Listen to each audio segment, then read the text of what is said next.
Please don't pay me. I don't need to be paid. Matter of fact, I'm going to do this job for you and I'm going to do it completely free. But you're not going to know it's free up front because up front, I'm going to tell you it's $200, $300, $500. But don't worry, I don't plan to send the invoice. And if I do send the invoice, don't pay it, okay? Because I promise you, if you wait a little while, I'm going to completely forget about it. I'm not going to chase you down for your money. I'm not going to make sure that I get paid. And like I said, don't pay me. It's okay. I know I'm making it sound like you're going to pay me, but you're really not going to pay me. Just hang in there. I promise you, I will discover 2-3 years from now that you never paid me. And then I'm going to be like shocked and like, oh my God, I didn't get paid for that. Or did I get paid for that? Maybe I got paid for that. Oh, I probably got paid for that. That's probably what's going to end up happening. So don't pay me. Don't worry about it. I'm not going to follow up. I promise you. Hey, badass business owners. My name is Tammy, and I'm here to help you grow your business, but more importantly, grow those profits. And of course, we don't want that to happen, but yet for many of you, that is exactly what's going on. You charge your clients, you send them an invoice, but then it's like set it and forget it. You never follow up on it. And you're like, oh, don't worry, they're going to pay me. Or, they're such a pain, I don't want to do it. I can't tell you how many people I'm helping with their books. And I go back and I'm like, okay, let's go match everything up to the invoice. Let's find out what's going on. And I will find hundreds. Okay, maybe some people have hundreds, which some people do. I'm not lying. I was looking at one the other day that had literally hundreds of invoices that had not been paid. But a lot of times there's probably anywhere from 5 to 20 invoices over the last few years that were never paid. And when I ask the business owner what's going on, they usually are like, oh, I didn't realize that was out there. Oh, I didn't know that. Because one of the cool features in QuickBooks is you can go back and look at each individual year. You can pull up one report that shows everything that's open, but it's really neat. You can go in and you can say, hey, show me 2022, show me 2023.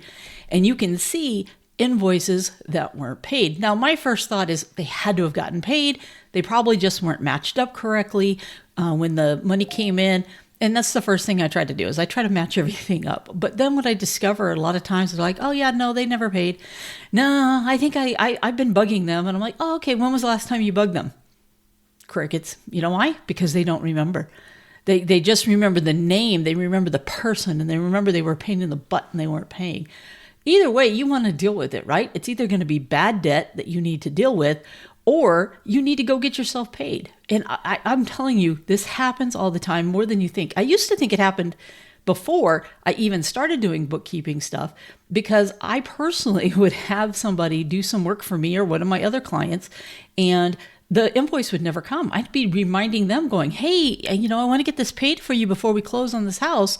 Hey, because I also do real estate. So I'm like, hey, can you get this to me? And they're like, yeah, I'll get that over to you. And it's like days, if not a week later, before they ever send it. And I sometimes wonder, would they have ever sent it if I didn't remind them multiple times that I needed this invoice? And in some cases, they might pop up, because I'm sure sometimes you probably have also had invoices where you knew you didn't do them. And now it's like weeks, months down the line. And you went, oh, crap, I forgot to do that. And then you start second guessing yourself, wondering if they did pay, or maybe they didn't pay, or maybe you thought they paid cash at the time, or they Zelled you the money. And then you can't remember if they did or they didn't for whatever the reason is. But I'm telling you, a lot of you are leaving money on the table and you have lost sales. And if you have lost sales, you also have lost profit because you don't have that money that would have been profit. Instead, some of your other items, your other sales, if you will, are having to make up the costs associated with that other sale that you never made sure you got paid on. So you're making even less money. And that is a huge mistake that I see being done all of the time.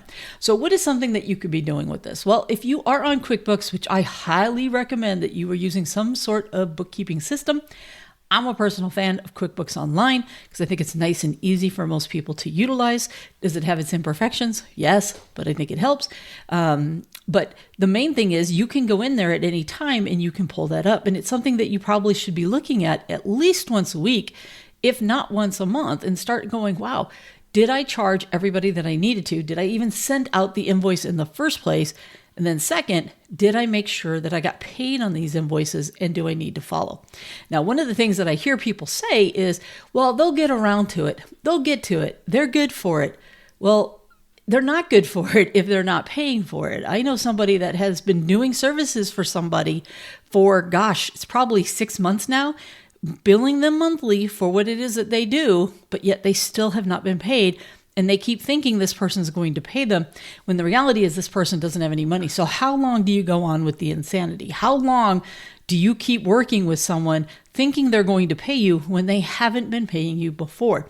And a lot of times what will happen is they'll make one payment, and it's like the sounds go off and the moon and all this other stuff. And we think, oh, they're finally going to pay. And they made like $100 payment on $1,000 bill or whatever the ongoing service is. And no, they're not. At some point, you've got to say, look, I can't continue to work for free. I'm putting out money. I'm putting out resources. I'm putting out stuff that requires me to pay. And therefore, I cannot continue to do this until you catch up. Maybe if you're worried that they're not going to be able to pay you, maybe you cut them some kind of deal. Maybe you get them to pay half and you just start over. Maybe if you start over, they'll start paying, because sometimes people get so overwhelmed by how much they owe, they never can get back. This is why for some of you that have larger services, I mean, I've had people that have outstanding bills in the thousands. And when we were talking, I'm like, did you ask for any money up front? And they're like, no, I kind of trusted them, this and that. And you can't be doing that, okay? You need to be asking. If you have to put out money, some of you need to be asking for money to at minimum, cover the costs that you are going to be out, specifically if it comes to material costs. If you have to go out and you have to order $2,000-$3,000 worth of materials, you should be getting $2,000 to $3,000 in a deposit that will cover the materials, especially if you can't return those materials.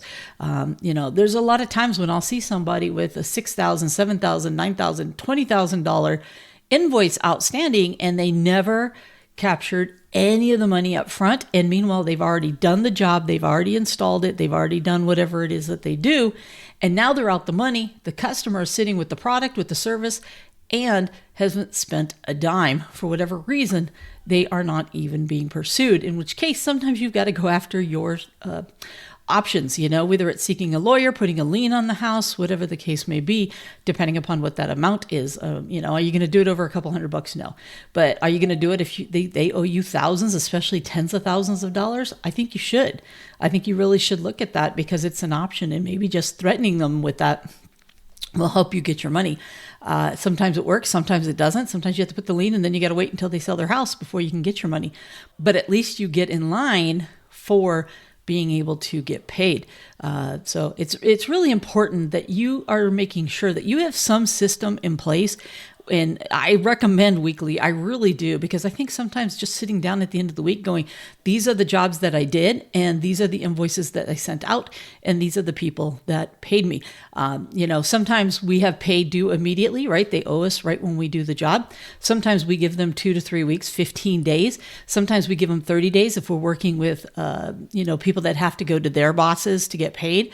HOAs come to mind, certain big companies, school systems, stuff like that, where they've got to go through a process. So they get net 30, where they have 30 days to pay you. Same thing. Okay. You've got to make sure that you have a process in place to follow up with them. And don't let people get away with not paying you. And if any of those places want you to do a huge job, I would try to see if you can negotiate to get some of that money up front, if it's big enough to where it's going to really cripple you if they don't pay you, or you have to wait 30, 60 days to get paid. I had this one lady a long time ago that she would have to wait for a school system, and that school system was taking up to 3 months to get her paid. And meanwhile, she was out all kinds of money in the meantime while she was trying to get that money. So a lot of things that we're talking about here today. My biggest thing is I just want to make sure that you have some system in place to ensure that you are getting paid. First off, make sure you are sending those invoices. That is critical. Those invoices have to go out. I tend to be one of those people that I send my invoice out right away because I know I'm going to forget. I know that I'm going to get a few days later and go, dang, did I ever send that? And that's happened. There's been people that I swear I can't remember if I sent them the invoice or if I didn't send them the invoice, in which case then I have to make a decision, either send it and see what they say, or just suck it up, buttercup, because I just realized that, you know what, I've mucked this up so bad, I don't remember what I did. So one, send the invoices. Have a process in place that you do, whether it's the end of the day, beginning of the morning, whatever, and you take care of anything that's done. Now, what's helped a lot with this are people that have these systems now that they can do it on their phone and do it directly, which, by the way, you can, with QuickBooks Online, send an invoice right there from your phone.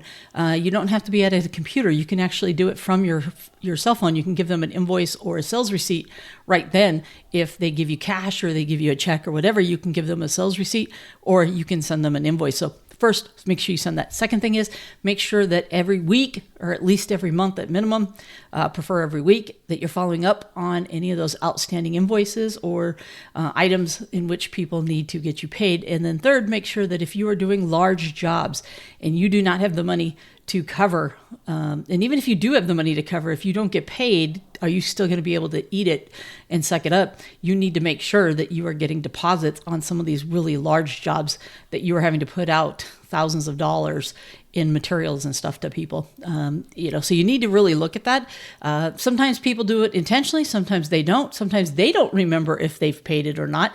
In some cases, and I was hearing a story the other day, which was just like heartbreaking. Somebody went out to help somebody because they were in need in the moment. They did the job only to be told they didn't have the money. The person specifically had them go out there knowing they didn't have the money to pay the person, and the person was out the funds before they even got there because the person knew right away they weren't going to do it. I mean, to me, that's somebody taking advantage. Are there people out there like that? Yes. Is it a small minority of people? Yes. Do we tend to blame everybody for that small minority of people? Yes. We need to stop doing that. Most of the time, if you're not getting paid, it's something you could have done on your end to improve that process. And sometimes it's just saying, no, I'm not going to continue to do work for you until you get caught up. And, being 1 month behind is one thing, but when someone gets to be 5, 6, 7 months behind and you continue to do the work, it's you. It, honest to God, is you. You should have cut them off a long time ago. And that's shame on you for not coming up with a solution before you kept going. So any of that money that you're missing, it's not just on them, it's on you because you kept doing it. And you need to book up and say, look, I messed up. I shouldn't have kept doing this, but we're going to stop for right now and, follow up with what you got to do to be able to get paid. So a lot of things I'm throwing out there. I'm just rattling at this point because I really just want to make sure that each and every one of you guys get paid for the hard work that you're doing. Please stop working for free. All right. And with that, I am out of here. I will talk to you next time. Bye for now.